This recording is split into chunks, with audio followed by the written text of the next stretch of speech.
Bem-vindos a mais um episódio do Diálogos. Meu nome é João Victor Silvério e este é meu colega e amigo Fernando Júnior.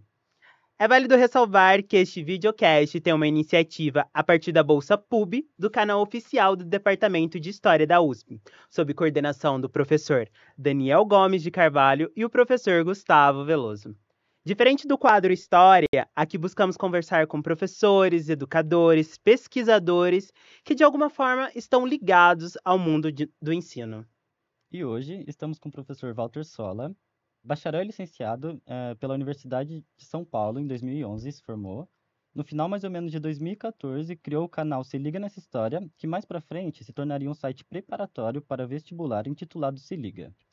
Coautor do livro Se Liga Nessa História do Brasil, lançado no ano de 2019, atualmente o professor Walter estuda aqui mesmo na USP Educomunicação. Além disso, trabalha em diferentes projetos e eventos, como o Preparadão no ginásio Ibirapuera, com um público de mais de 6 mil pessoas.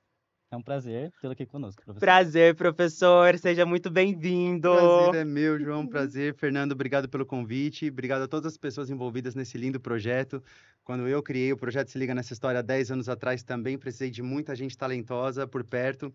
Então, como é bom, né? A gente poder ver que existe muita gente talentosa, né? A gente se esforça e quando a gente vê um projeto funcionando, a gente se sente contemplado e feliz e motivado, entusiasmado. É isso aí. E hoje a conversa vai render muito, Fernando. Tenho certeza absoluta. Certeza. Professor, nós preparamos algumas perguntas, então você se prepare, ok? Se prepare. Vamos lá.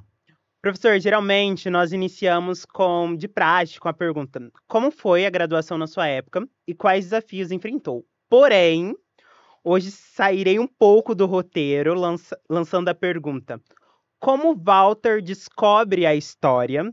O que faz se apaixonar por essa história a ponto de querer se graduar em bacharel e licenciatura em um país que ainda possui muitos desafios na valorização do professor, na valorização dos próprios meios de ensino, na educação em sua totalidade? Nossa, que pergunta completa. Eu gosto de história desde que eu me reconheço por gente. Eu era muito pequeno quando eu fiz uma pergunta para um primo meu. Eu queria saber quem era a primeira pessoa que tinha passado por aqui. Olhei ao redor e falei, tá, essa é minha tia, essa é minha avó. Antes da minha avó teve outra. Mas quem foi primeiro, né? E o meu primo era religioso. Então ele me respondeu assim, o primeiro cara foi Adão. Com uma certeza que eu falei, então é isso. Então fechou. Então Adão. Então eu quero estudar. Desde o Adão até aqui, quantas pessoas? Aí ele falou lá 4.000 anos, 6.000 anos. Falei, tá fácil. Vamos estudar isso. E aí eu comecei a ir pra igreja, cara. Só que eu comecei a ir pra igreja sem querer desrespeitar ninguém. É que eu tava muito curioso realmente pela história. Minha ideia nem era tanto alcançar um progresso espiritual, não. Minha ideia era conhecer mesmo a história. E através da Bíblia eu tive esse primeiro contato com esse passado humano. E teve um momento, que eu já tinha uns 12 anos, assim, que eu fiz uma pergunta que não foi respondida. E aí eu percebi que a Bíblia, ela não respondia todas as perguntas do mundo. E aí eu procurei essas respostas em outros livros. E aí eu saí dessa perspectiva religiosa da história humana para tentar entender outras histórias, outros povos. E aí eu nunca mais parei. E aí na escola, já no ensino médio, eu apresentei um seminário sobre Cuba. Olha o sintoma. E aí, O sintoma de Cuba. Sintoma. E aí eu comecei a falar de Cuba e aí a galera curtiu. Eu quis fazer alguma coisa um pouco disruptiva. Na época não foi tão bonito, porque, poxa, eu levei charutos pra sala de aula. Não foi bonito, mas de alguma forma já tinha um desejo muito grande de falar de história, de viver história e trocar de uma forma mais envolvente possível. E aí no ensino médio, no terceiro ano do ensino médio, eu percebi que eu queria estudar isso pro resto da minha vida. Cara, Uau! muito legal. Eu nem imaginava, né? Que Não, tudo começou através de uma pergunta para um Pois é. primo. Cuidado com as perguntas. Cuidado com as perguntas. A nossa vida pode ser transformada por elas. Agora partindo um pouco para o seu trabalho. Bora. A segunda pergunta, a gente queria saber um pouco sobre o Se Liga Nessa História, que surgiu ali mais ou menos em 2014, 2015. Eu queria saber como surgiu essa ideia e, assim, qual foi o momento que você percebeu que estava ficando sério? Muito legal. Tô adorando as perguntas. Em 2014, eu conheci uma pessoa chamada Ari Neto. E aí, eu era professor de história e ele trabalhava com audiovisual. E ele percebeu que eu tinha essa vontade de falar de história de um jeito diferentão. E na época ainda era uma novidade, vamos dizer assim. O YouTube já existia acho que desde 2006, mas em 2014 não tinham muitos canais de história. Então, eu comecei fazendo um trabalho de gravar resolução de exercício, e aí essa pessoa percebeu que eu fazia isso com motivação e me propôs iniciarmos um canal de história. Então, 10 anos a gente começa pelo canal. No canal eu tento trazer já uma linguagem mais informal mesmo. Meu foco, minha prioridade era dialogar, era realmente trazer as pessoas para essa conversa. Então não tem um viés tão academicista, ainda que a gente tenha respeito pelo lastro epistemológico todo, mas a gente quer mesmo é conversar com as pessoas sobre a nossa vida, do dia a dia mesmo. Então a minha ideia sempre foi trazer uma ponte entre esses estudos que a gente tinha aqui na faculdade e a vida do dia a dia das pessoas, né? As pessoas não são especialistas em história, nem eu não sou um especialista em história, então o foco era sempre fazer essa ponte, sempre tentar atingir as pessoas e fazer com que essas pessoas se interessassem por história e entendessem, aprendessem temas que às vezes na escola a gente não tem tanta oportunidade de entender bem. Começou a ficar sério, olha que loucura, foi em novembro de 2014 eu gravei alguns vídeos iniciais. E aí eu não tinha ideia de que esse projeto ia tomar uma proporção bacana. Então eu fui para o México, juntei meus cacos aí, dei aula 2 anos numa escola particular da Zona Leste de São Paulo, juntei um dinheirinho e consegui ir para o México. Eu estava revoltos com a vida toda, e aí eu queria aprender espanhol e eu estava revoltado porque eu via pessoas da minha idade com um acesso um pouquinho maior indo para a Austrália porque pai e mãe um dia pagar um intercâmbio e tal, e aquilo me deixou um pouco em choque. Puxa, pessoas com mais acesso vão para os países, vão aprender outros idiomas, sabe? E eu tenho a mesma idade que essas pessoas, então eu também quero ter esse acesso todo. Então eu tive que fazer um caminho alternativo, que foi trabalhar e juntar numa economia de guerra por 2 anos. Aí eu consegui ir para o México trabalhando em hostel, em troca de hospedagem gratuita. E lá eu comprei uma câmera mexicana e gravei alguns vídeos de lá, que foram editados e publicados aqui. E aí no final de 2015, em outubro de 2015, um vídeo atingiu poucas milhares, 5 mil views, alguma coisa assim. E na época era um sinal de que eu precisava gravar sistematicamente. Aí no ano de 2016, vou para Bertioga, gravo o curso, que depois eu vendi, e com esse produto é que eu consegui, enfim, toda a materialidade que eu precisava. E aí a gente começou a participar de alguns concursos, e aí a gente ganhou alguns concursos, e aí a gente conseguiu dinheiro, né? E com dinheiro a gente conseguiu câmera, que é muito caro trabalhar com audiovisual. É muito ingrato esse trabalho, porque você tem que gastar muito antes de entrar o primeiro real. E aí a gente, puxa, uma alimentação precária durante algum tempo, mas aí em 2007, 2018 começou a ter retorno. Eu fui para Belo Horizonte, estudei um pouco de gestão pública na UFMG. Voltei em 2019 para a gente construir um estúdio em São Paulo. 2020 e 2021 tivemos a pandemia. E a partir de 2023 eu estudo Educomunicação aqui também na ECA USP. Enfim, essa é a trajetória. Tentei dar uma resumida. Nossa, que trajetória. Mas assim, ficou sério no final de 2015. Trajetória. E eu gostaria de relembrar que eu acompanho o senhor faz muito, muito tempo, desde a minha época do colegial. Feliz. E eu lembro o primeiro vídeo que eu assisti, você estava fazendo diferente. Você estava dando uma aula no Parque Ibirapuera. No Parque Que legal, Ibirapuera. que Então foi legal. assim, foi incrível aquela aula. E professor, eu quero retomar uma pergunta antes de partir para uma outra, que é, já que você falou sobre tudo isso, essa coisa do revolts, como foi a sua época de graduação Ih, e cara. quais desafios você enfrentou? Olha, eu acho que eu vou responder uma terceira, que é assim, eu amo o mundo estudantil e eu vejo estudantes vivendo e se divertindo, e eu acho isso maravilhoso. E eu lembro das salas de professores em que algumas pessoas ficam preocupadas com essa diversão assim de estudantes, né? E falam assim, você viu? Estão bagunçando demais. Eu sempre vi a bagunça de uma forma muito positiva. Então, como graduando, eu baguncei um pouquinho, mas acho que tudo de forma respeitosa, testando alguns limites aí. Mas a USP e a FEFELESH era um lugar um pouco menos diverso do que é hoje. Eu lembro que eu tinha que trabalhar no telemarketing na época, na Atento, né? Aí depois eu trabalhei em telemarketing também no Itaú. E aí era obrigatório trabalhar de gravata. Então eu tinha que, depois do dia de trabalho, chegar aqui engravatado. E as pessoas tiravam um sarrinho, assim, né? Pô, e aí, relações internacionais, e aí, né, gravata, tal. E isso me deixava um pouco incomodado, porque eu pensava assim, puxa vida, eu tô engravatado exatamente porque eu tô sendo oprimido pelo trabalho, sabe? Eu adoraria estar com essa roupa confortável, né, de bairro chique de São Paulo, mas não é o fato. Então, a graduação em 2007 até 2011, ela tem um contexto um pouco diferente do de agora. Eu acredito que eu era super crítico em relação a algumas coisas. Eu reclamava de uma política que hoje eu tenho saudade, e acho que faz parte. A gente, enfim, a gente atira para todo lado mesmo. E eu lembro também da ocupação da reitoria, que foi muito importante no ano 2007. Eu lembro que por volta do 2011 haviam debates importantes também sobre presença ou não da polícia no campus. Então era um outro contexto, tanto interno aqui na USP, como externo também, né? O Brasil era outro mesmo. Eu já estava formado quando em 2013 aconteceram as jornadas de junho, então era um outro momento. Eu acredito que existia um otimismo geral, uma vontade geral de transformação. Eu gostaria muito de saber como está agora, se ainda continua com esse desejo de transformação que é necessário, né? Porque o nosso país é um país difícil de viver. É um país com uma história muito dura.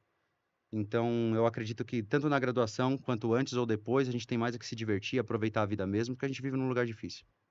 Ó, excelente É resposta. uma coisa que vários professores também vêm comentando, nessa mudança da cara da USP, ou pelo menos da FEFELESH. Alguns a favores, outros contra. Mas Sempre bom relembrar, mas é, respeitando a opinião de todos sempre. mas é muito bom mesmo ter essa É, mudança, entre né? tantas transformações, temos essa mudança desse espaço, desse Exato. trabalho de vocês, desse projeto. Então, eu vou tentar ao máximo ser otimista, porque de notícia ruim é só ligar a Ah, TV que só tá lá, ligar a né? TV e ver tudo. Pois é. Professor, agora vamos lá. Que essa é uma pergunta que eu acho que é muito importante para, principalmente para quem vai ser professor. É muito nítido em seus vídeos o quão bom você é na dicção, na oratória, nas expressões faciais e corporais, na explicação do próprio conteúdo de história. Isso sempre esteve contigo? Ou você foi buscando mecanismos para desenvolver essas habilidades? O motivo da pergunta se dá porque muitos alunos, alunas, pessoas em si, no geral, possuem grande timidez ou dificuldade em falar em público. Apresentações de seminários é um exemplo disso. E no final, que dica você daria para essas pessoas? Muito legal. Não acho que eu nasci sabendo nada. Eu era super tímido na minha adolescência.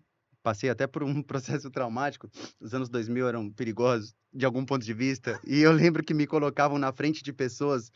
Eu era muito tímido. E aí eu tinha algum interesse em alguém, alguém me colocava na frente dessa pessoa e falava, vai, desenrola. Então, eu acho que era um tratamento de choque que eu não necessariamente acho muito positivo no nosso contexto atual. Acho que dá para fazer isso de uma forma mais leve, esse treino.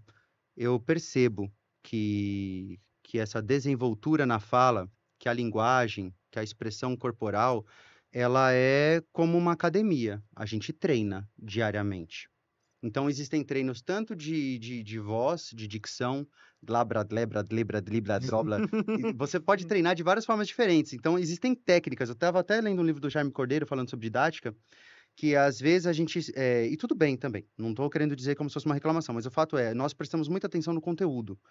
E nem sempre a gente presta atenção na técnica de transferência desse conteúdo. Então, para você ensinar de uma forma que eu considero bacana, então, opinião individual, eu acredito que parte de um entusiasmo. Acho muito importante que a pessoa do outro lado perceba que você gosta de história.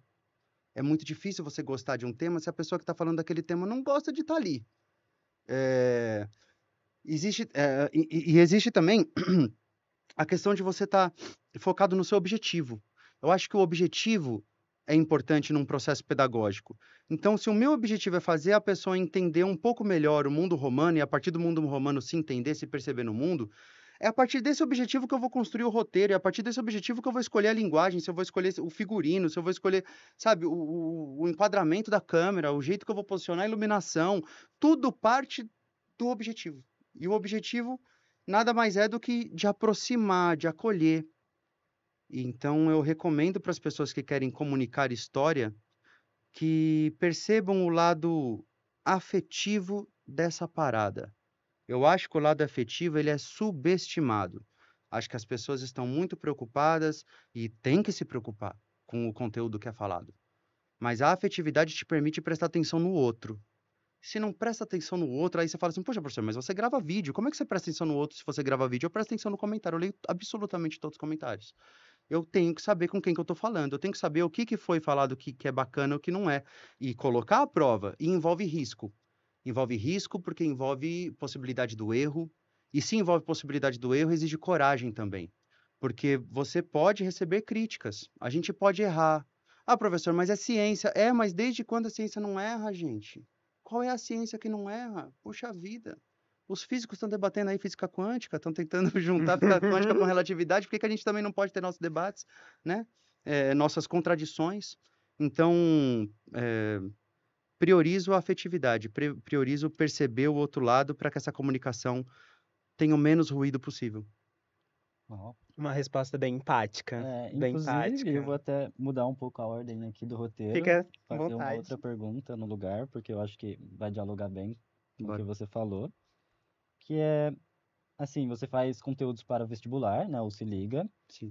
e como você vê não só o Se Liga, mas os outros cursos para Uhum. vestibular, e como você acha que não não esvazia a história, sabe? Não Uau. deixar a história conteudista. Genial. Esse é um desafio, tá? O vestibular no Brasil ele é uma realidade, ele não é um ideal. Então, se eu ensino conteúdo para as pessoas poderem ter mais chance de ir bem no vestibular, não é porque esse é o meu sonho. É porque no Brasil a gente não consegue ter vaga para todo mundo, a gente não tem um ensino gratuito como a gente quer. A gente tem todo um caminho para percorrer para aumentar a acessibilidade, né, e a oportunidade das pessoas.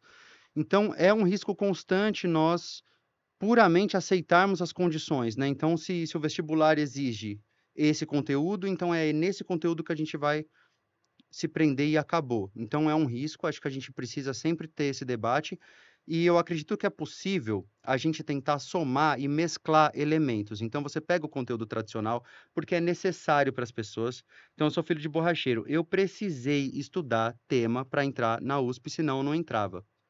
Então, é muito fácil falar assim, pô, professor, mas para de ensinar essa coisa no Enem aí, meu. É fácil falar se você não precisa disso, né? Se para você não vai fazer toda essa diferença. Então, para quem estuda em escola pública a vida inteira, entrar numa universidade pública, muitas vezes, é o que permite que a pessoa ascenda de classe.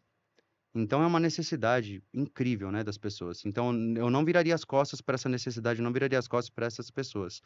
E a partir disso, se a gente puder introduzir reflexões dentro dessas temáticas, eu acho que é o mais bacana. Tem uma frase da Vera Lúcia Candal, acho que é o nome dela, que ela fala assim, transformar a diversidade em vantagem pedagógica. Então, eu gosto de transformar essa frase para um outro ponto, que é assim, transformar desafios em vantagem pedagógica. Então, onde tiver um desafio, a gente tem que dar uma torcida nesse desafio, e ensinar o que é necessário e colocar um brinde ali, um a mais ali, sabe?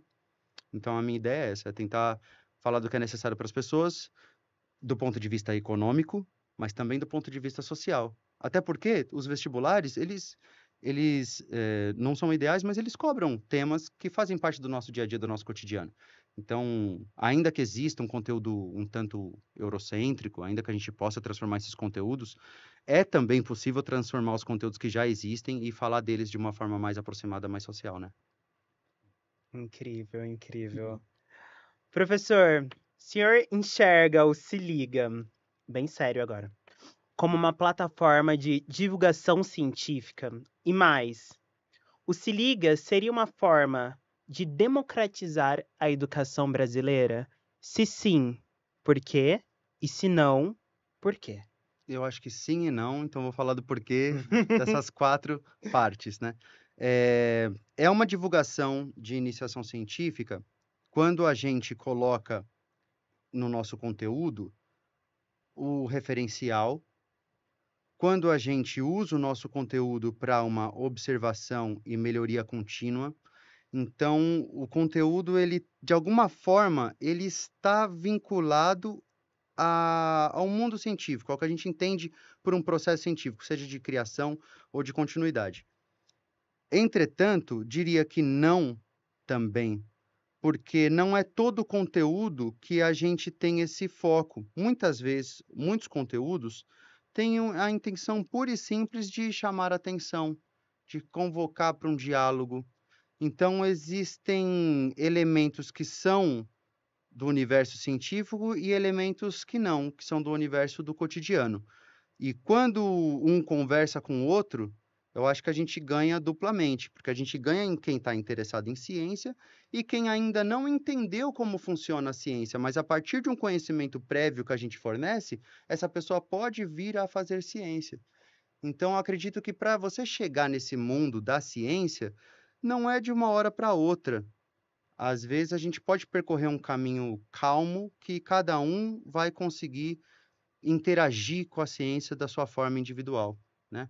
Então, acho que respeitar a individualidade das pessoas nesse processo de comunicação é muito importante para que cada um possa usufruir da melhor maneira possível. Então, tem um lado científico, mas tem um lado um tanto utilitário também.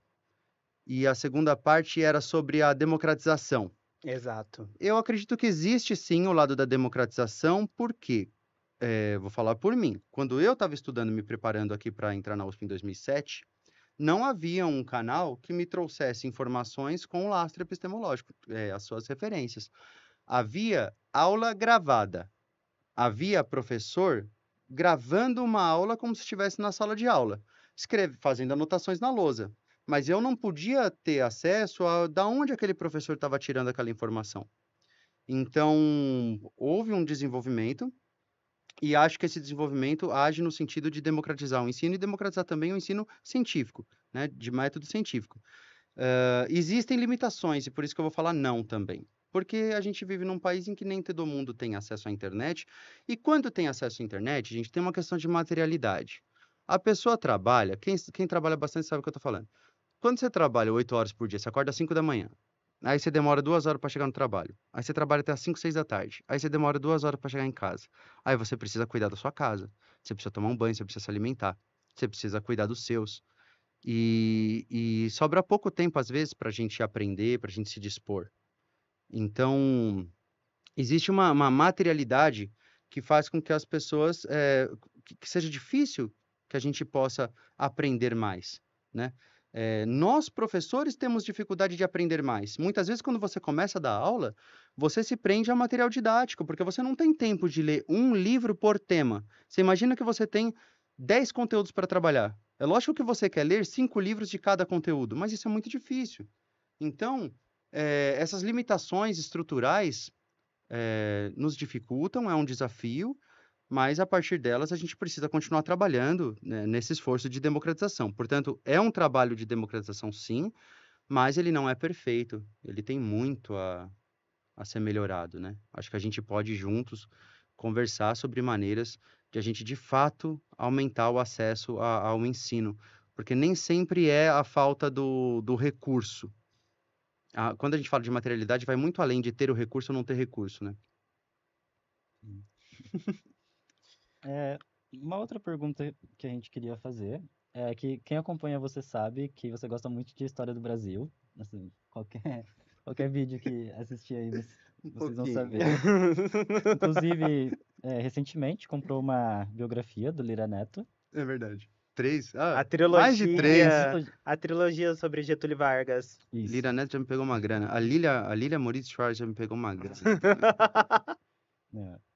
Mas, enfim, a gente queria saber quais os momentos mais marcantes da história do Brasil e que você mais gosta de ensinar. Show de bola. É uma pergunta muito perigosa, temerária. Porque a história do Brasil é aquela história nada bonita. Não é exatamente bela. Ela é forte. Ela é importante. Ela é necessária. Então, eu gosto de ensinar, por mais que seja uma história triste, eu gosto de ensinar a invasão. Eu gosto de ensinar a independência do Brasil, porque também não adianta, eu acredito que não seja tão positivo a gente apenas lamentar a história triste que a gente também tem que construir esse lugar que a gente quer. Então, a independência, ela serve muito para nós discutirmos, né? Algumas pessoas criaram um país do jeito deles. Estamos de acordo? Não estamos de acordo? Se não estamos de acordo, que país que a gente quer? Acho que é muito legal a gente reforçar que país que a gente quer, porque senão a gente fica só reclamando do que temos. E é importante saber para onde a gente quer ir, né? Eu quero que todo mundo tenha terra ou não? Eu quero que todo mundo tenha ensino gratuito de qualidade em universidade ou não? Sabe? Acho que começa por aí. Perdi? Tinha mais coisa na pergunta? O que você mais gosta Independência, de... tá. Independência do Independência. Brasil. É. Proclamação da Invasão. República.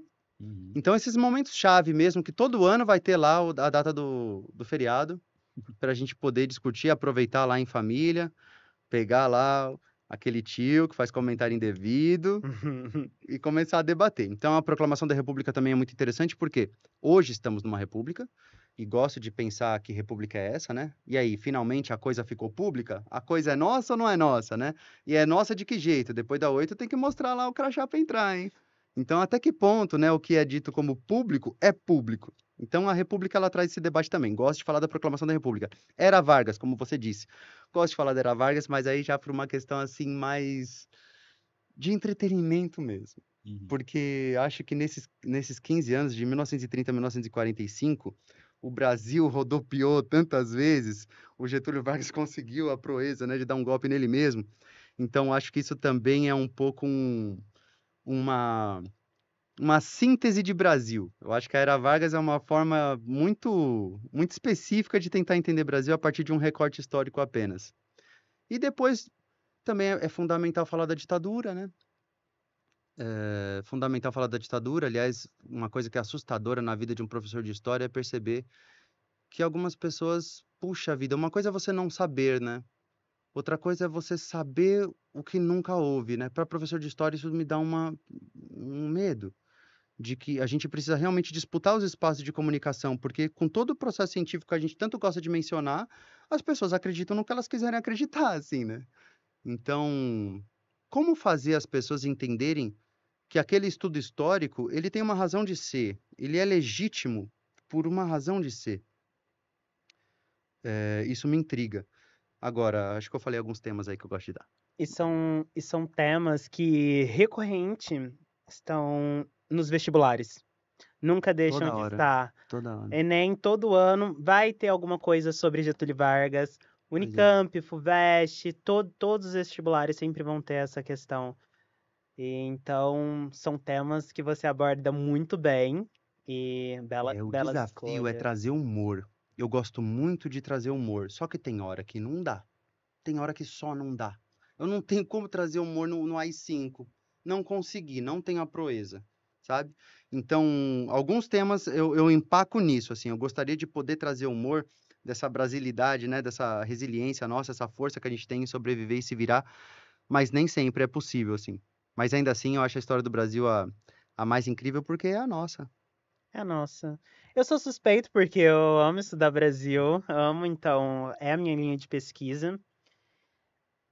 Gente, nós estamos entrando na reta final Meu Deus. das nossas perguntas. Então, professor, eu gostaria de saber o que podemos esperar do senhor.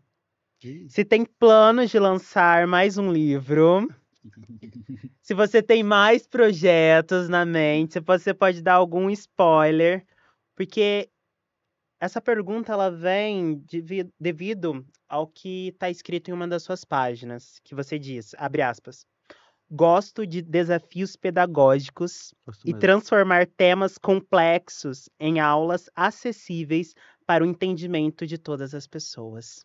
É fato, gosto mesmo. Bom, o que eu já faço agora? Hoje eu estudo educomunicação na USP. Hoje eu dou uma aula voluntária, quinzenal, no curso Mafalda, que fica na Zona Leste de São Paulo. Um curso popular. Então gosto muito desse trabalho de base.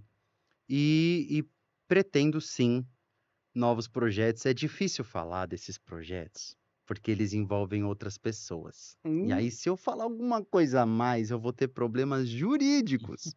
Mas o que eu posso dizer Spoiler, é que 2025... spoiler! eu tenho que dizer para as pessoas que, assim, já está na hora de eu gravar de modo sistemático novamente. Eu deixei um tempo passar, Muito tempo. porque eu queria... É verdade. Recebi reclamações. Muito tempo. E eu concordo. E eu precisava desse tempo realmente para me aprofundar nos temas, para que eu pudesse trazer algo de novo, para que eu não repetisse as aulas das mesmas maneiras, porque a gente muda também. A gente muda a nossa perspectiva sobre o mundo. Então, hoje é um novo olhar sobre todos esses temas que a gente acabou de comentar e outros. E então, eu posso dizer aqui que eu prometo material sistemático, gratuito, à disposição. E faço um convite para que vocês conheçam. Walter Sola é minha rede pessoal, porque assim a gente consegue ter uma conversa íntima. Sou acessível, respondo comentários, então, e adoro. E, na verdade, é através desses comentários, através dessas conversas que a gente consegue se desenvolver, que a gente consegue fazer melhor nosso trabalho. Eu acho que eu tenho muito mais a desenvolver do que o que eu faço hoje. É infinito esse trabalho e eu gosto que seja. Não tenho problema com isso e posso prometer muito trabalho no que vem para vocês. Posso prometer isso. A última pergunta, então, Bora, para Fernando. encerrar. É um recado que você deixa para as pessoas que Tá legal. querem entrar na USP ou numa que universidade, ótimo. na história, e para as Ah, pessoas também que estão saindo agora. mensagem acho que é das mais importantes, assim. A mensagem contem com a gente, contem comigo. Eu acho que na parceria a gente se fortalece. Acho que na comunicação, na conversa, enquanto a gente se expressa, a gente se fortalece. Eu diria que é muito difícil estudar com qualidade quando você tem um dia de trabalho duro, seja em telemarketing, seja enxugando vidro de porta em carro em lava rápido, seja de entregador, enfim, não é fácil, mas eu quero realmente prestar apoio, né? Que a gente possa se acolher, porque é duro entrar na faculdade, é duro estudar nela, não sendo herdeiro, morando distante, e é duro sair dela com pouca experiência numa sociedade que reconhece pouco o nosso trabalho. Então, poxa, professor, você está me desmotivando. Você está falando só que é muita dureza, mas em contrapartida, essa dureza, ela, não quero romantizar os problemas, mas a gente pode fazer desses desafios nossa força também. Recomendo que cada pessoa procure sua individualidade, sua forma particular de fazer história ou de fazer seu trabalho. A gente pode se basear e se referenciar em pessoas que a gente admira. Então, admiro muito o Daniel Gomes de Carvalho. Acho ele incrível. Mas eu não vou falar como ele e saber o que ele sabe. Eu nunca vou saber o que ele sabe sobre Revolução Francesa. Thomas Paine. Thomas Paine. Jamais tentarei saber o que ele sabe sobre Thomas Paine. Então, mas a graça está aí. Cada um sabe um lugar, cada um sabe uma vivência, né? E aí acho que é nessa troca que a gente se enriquece. Então, eu proponho que essas pessoas que estejam se formando, que respirem, que tenham força e resiliência e calma, porque a jornada é longa e vai ser necessário se desenvolver tecnicamente, no conteúdo também, mas que não esqueça que existem coisas em nós, na nossa individualidade, que é isso que só a gente tem, que é o legal. Sabe, eu tenho uma colega que ela dá aula de um jeito muito diferente do meu e os estudantes adoram o jeito dela, então eu acho que uma maneira de ensinar não substitui a outra, e por mais que a gente adore algumas pessoas, alguns indivíduos, a gente pode utilizar o que a gente quer dessas pessoas, mas não necessariamente a gente precisa copiá-las, a gente pode ter o nosso jeitão. O nosso jeitão nunca vai agradar geral, nunca, mas vai agradar quem a gente precisa que agrade, e vai dar tudo certo assim. A gente fazendo do nosso jeito vai dar certo. Muito bom. Nossa, Muito tô muito feliz.